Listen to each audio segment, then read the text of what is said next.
Live from the world's capital markets, here are the latest financial headlines brought to you by News Factory. Hello and welcome to Thursday's Daily Financial Digest. And here's what's making the headlines in the markets today. The Bitcoin dollar pair dove 1% in the last session. The MACD is giving a negative signal. The euro dollar pair corrected downwards in the last session, falling 0.2%.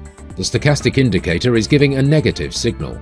The pound dollar pair traded sideways in the last session. The ultimate oscillator is giving a negative signal. The Aussie dollar pair made a minor upwards correction in the last session, rising 0.1%. The RSI is giving a positive signal. And now let's hear what our chief analyst picked up for us today.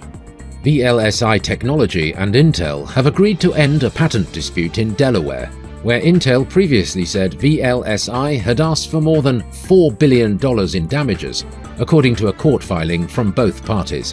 Despite regular pay rising 6.1% between August and November in real terms, adjusted for rising prices, British workers experienced a pay cut of 2.7%.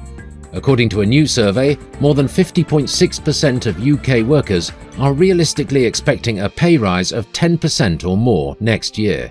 Bitcoin miner Argo Blockchain will avoid filing for bankruptcy protection after it agreed to sell its Helios mining facility in Dickens County, Texas, to Galaxy Digital for $65 million. The miner will also get a new $35 million loan from Mike Novogratz's crypto-focused financial services firm. Those were today's major economic events. And now, moving on to world financial headlines.